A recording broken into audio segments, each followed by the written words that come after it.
পহেলা বৈশাখে পান্তা ইলিশ খাওয়া বাংলার সংস্কৃতির অংশ নয় বলে মন্তব্য করেছেন উপদেষ্টা ফরিদা আখতার। সচিবালয়ে জাটকা সংরক্ষণ সপ্তাহ উপলক্ষে সংবাদ সম্মেলনে কথা বলেন তিনি। জাটকা রক্ষা করে ইলিশ উৎপাদন বৃদ্ধি করার আহ্বান জানিয়ে উপদেষ্টা বলেন, পহেলা বৈশাখে ইলিশ নয়, বাজারে জাটকা পাওয়া যাবে, সুতরাং এদিন আপনাদের সবাইকে ইলিশ না খাওয়া উচিত।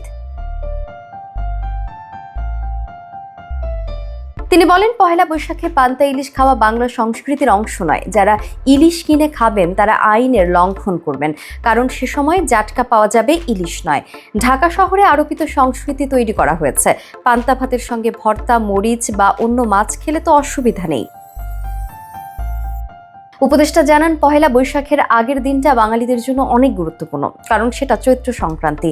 চৈত্র সংক্রান্তিতে কোনো আমিষই খাওয়া হয় না, 14 রকমের শাক খাওয়া হয়। পয়লা বৈশাখের দিনে আপনি বাতাসা খান, দই চিরা খান, ছাতুর শরবত খান আর ভাত খাবেন, কোনো সমস্যা নেই। ইলিশ নিষেধ করলেই যে সেদিন সব খাওয়া বন্ধ হয়ে যাবে তা না, আরও মাছ আছে।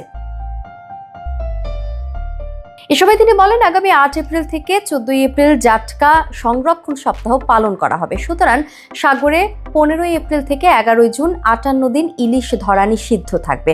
এ সময় জাটকা সংরক্ষণে সবার প্রতি আহ্বান জানিয়েছেন মৎস্য ও প্রাণী সম্পদ উপদেষ্টা। এরপরও কেউ জাটকা ধরলে কঠোর আইনি পদক্ষেপের হুঁশিয়ারিও দেন তিনি। এ সময় ইলিশ মাছের দাম সাধারণ মানুষের নাগালের মধ্যে রাখার চেষ্টা চলছে বলেও জানান উপদেষ্টা ফরিদা আখতার।